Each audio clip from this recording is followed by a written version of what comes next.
Hey Kentucky, this is Mary Jo Perino. Tonight, UK grad transfer Nate Sistina breaks his wrist during practice.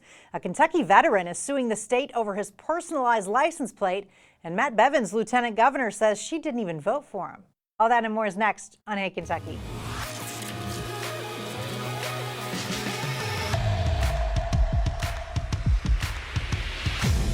Welcome to Hey Kentucky. Ryan Lemon is my co-host tonight, and for that I am very thankful.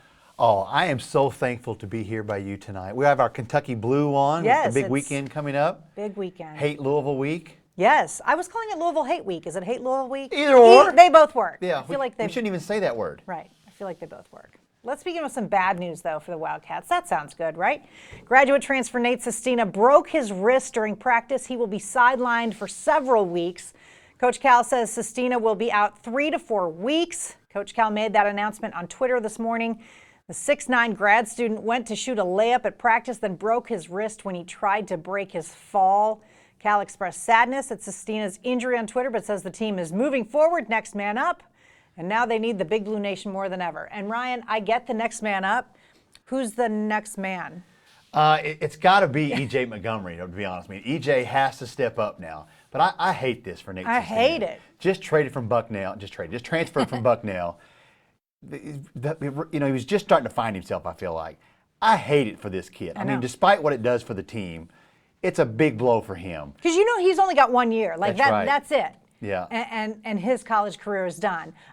So hopefully he'll get back. It's a wrist. I feel like after a month he should be able to go again. I hope. Because the original report that I got this morning was it could be months for his comeback. But then I guess after they've had the surgery today, maybe it's not as bad as we originally thought, that he could be back in 3 to 4 weeks. And we hope so, for his sake. Yes. Like I said, take away what it means for the team. For his sake, I hope he's back on the court and gets to play for Kentucky to fulfill his dream. Absolutely. But as far as the team is concerned, they haven't been able to have a full, healthy practice almost all year. Yeah. They were kind of getting there now. Yeah.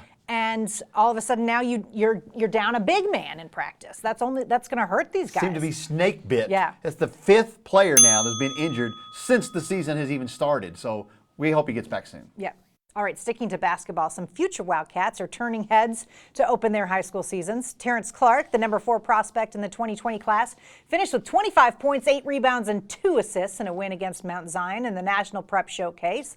Meanwhile, B.J. Boston combined for 45 points in back-to-back victories in the San Diego Tip-Off Challenge. In the first of the 2 games, Boston put up 22 while sitting out for most of the second half in a blowout win. Kentucky already has the top recruiting class of the 2020 season, and they ain't even done yet. But it looks like between Boston and Clark, Kentucky's going to have another superstar backcourt. We already got a superstar backcourt. Another one's coming. I hope that we get another big guy. Isaiah Jackson was a huge get. We need another big guy, though. Yeah, those 2 guys are superstars. Yeah. There's no doubt about it. And they've got 6 already signed, which blows my mind. Yes. Already this early, you got 6 guys already committed. Yes. Cal's going to go out and get somebody else.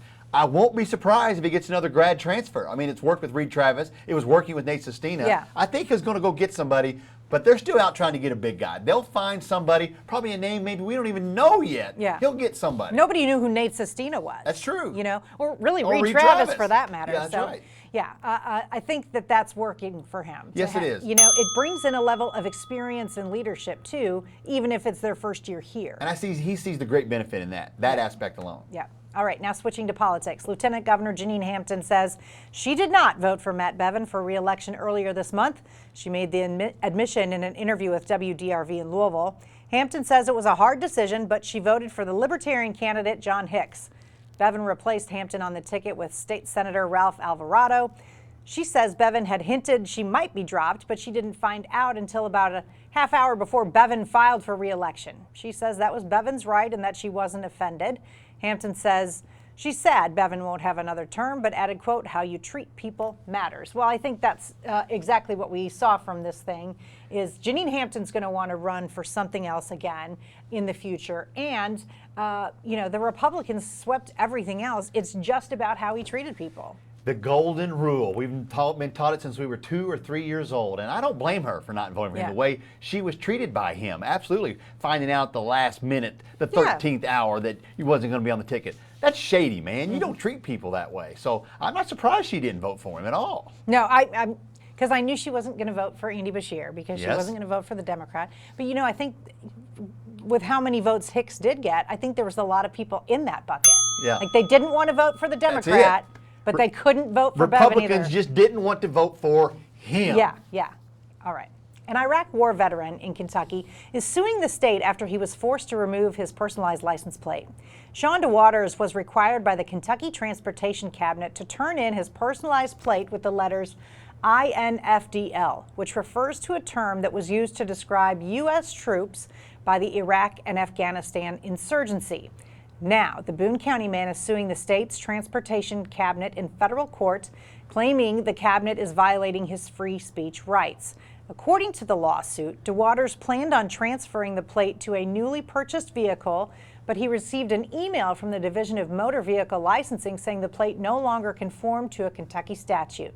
The law says that a personalized plate should not discriminate, represent a political belief, or promote a specific faith, religion, or anti-religion.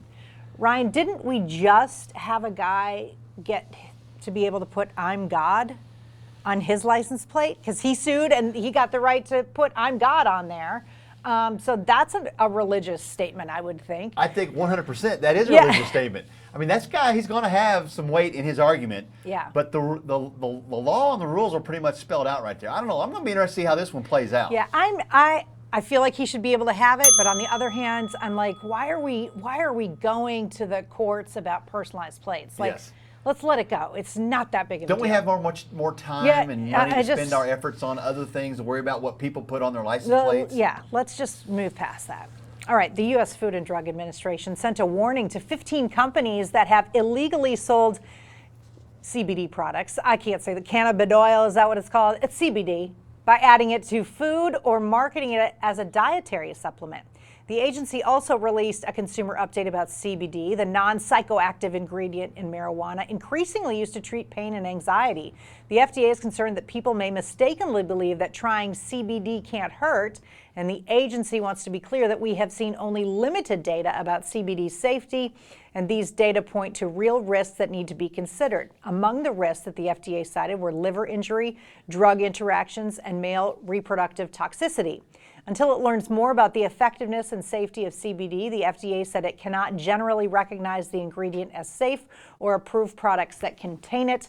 Ryan, I don't think that will slow down anybody using CBD oils or creams or whatever, because a lot of people have seen health benefits. Absolutely. And I think you see the booming business. It's up. They're everywhere. Everywhere. I mean, you see these companies all over the place, and especially around in our area. It's growing and growing. So I think the success rate speaks for itself. So I don't know how this is going to hurt it by any means right now, for sure. I don't think it will at all, unless something happens. But listen, nothing's happened. Like vaping, we can see something's going wrong there. People are swearing by CBD oils right now.